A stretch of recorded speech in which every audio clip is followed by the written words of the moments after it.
In exercise 11, we're looking at articulations and body movements. Articulations are joints. It's what's helping to hold the bones together. It's allowing for movement and flexibility of the skeletal system. We have two different ways of classifying them. They can be classified either by structure or by function. If we look at the functional classification, they will be classified depending on how much movement is allowed at that joint. So synarthrosis are joints that are immovable, amphiarthrosis are slightly movable, and diarthrosis are freely movable joints. If we classify according to the structure, it has to do with the type of tissue that's between the bones of the joint involved. There's three different types. You can have fibrous. So the bones are going to be connected by dense regular connective tissue. There is no joint cavity that is present there. Cartilaginous joints, the bones are going to be joined by cartilage. Once again, there is no joint cavity present. And then synovial joints, the bones are covered by articular cartilage. They are separated by a joint cavity. They're enclosed in an articular capsule that has synovial membrane there. And synovial fluid that's going to help be reducing friction there.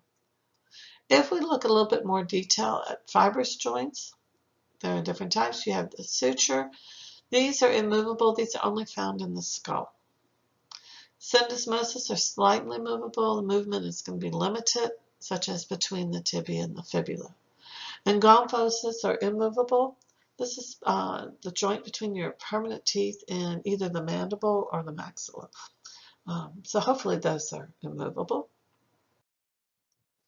Cartilaginous joints, your synchondrosis have hyaline cartilage. They're immovable. It allows for growth. You see this at like the epiphyseal plate and the long bone where the growth is occurring.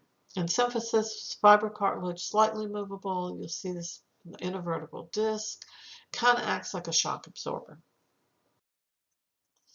Your synovial joints, the most common type of joint, does allow for a lot of movement. Depending on the type of movement, you can classify them as one of 6 types within the synovial joints. So all of these are synovial joints.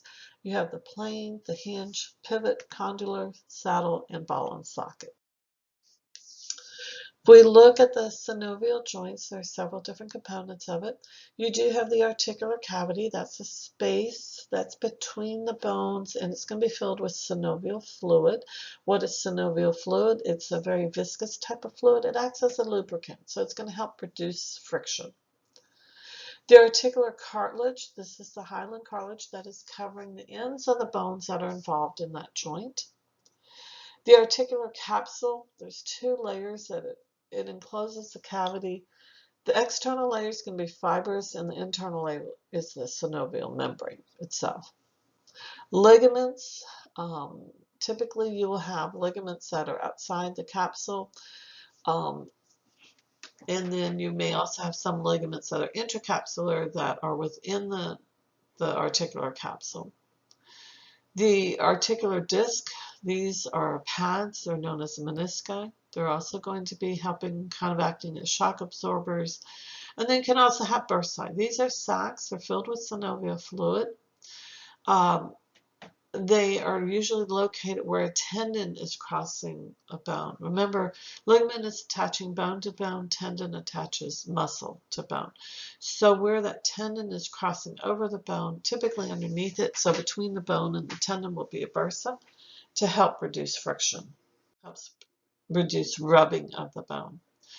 So if we look at the knee, you can see here, let's see if we can, over here, this green area, I highlight this area right here, you can see that it is pointing to a bursa. There's another one right here because you have a tendon that is running right up here from the muscle up here to the patella, and so you want to have a cushion between it and the bone, and that's what the bursa is acting as. Here you can see some of the ligaments, and then over here this is a meniscus From this diagram here, you can see the meniscus right here, the lateral and then the medial. It's also acting as a cushion between your bones here. This is the ACL, which many of you may be familiar with, especially if you play sports. And here is your posterior cruciate ligament in the back. Notice they cross over. You have ligaments out on the side that are helping to stabilize the knee. So these would be extra capsular, and these would be intra. Here is the patella and the location, as you can see, of the bones. You do have all of these ligaments here to help with attaching the bone, remember, bone to bone, but it's helping to stabilize this joint and yet allowing the different types of movements.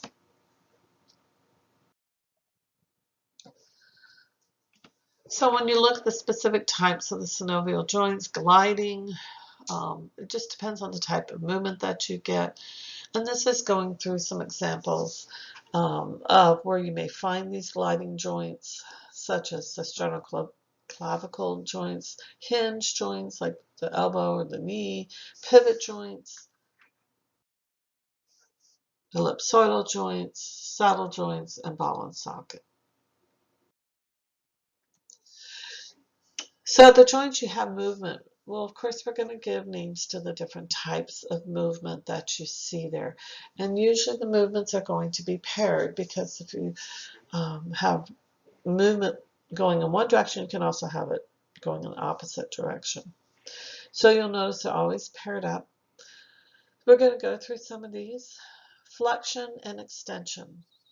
So flexion is going to be a type of movement where you're decreasing the angle of the joint.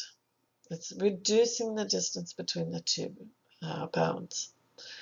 Extension is going to be the reverse of that, where you're increasing the angle of the joint and you're increasing the distance between the two joints. So they're opposite of each other. And this is just showing examples of excuse me, this type of movement. You can have hyperextension where you would go beyond that midline point. Now, extension and flexion, we do give different names when dealing with the foot. We'll talk about that in just a moment.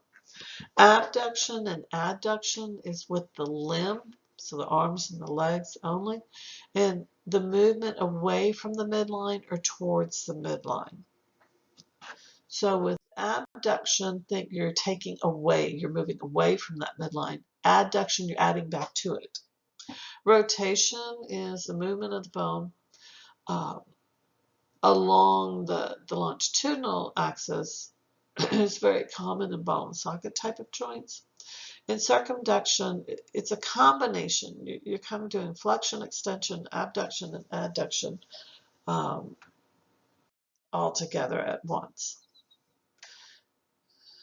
So abduction, we are moving, if I can find a color maybe. We are doing a movement, abduction. It's like you are taking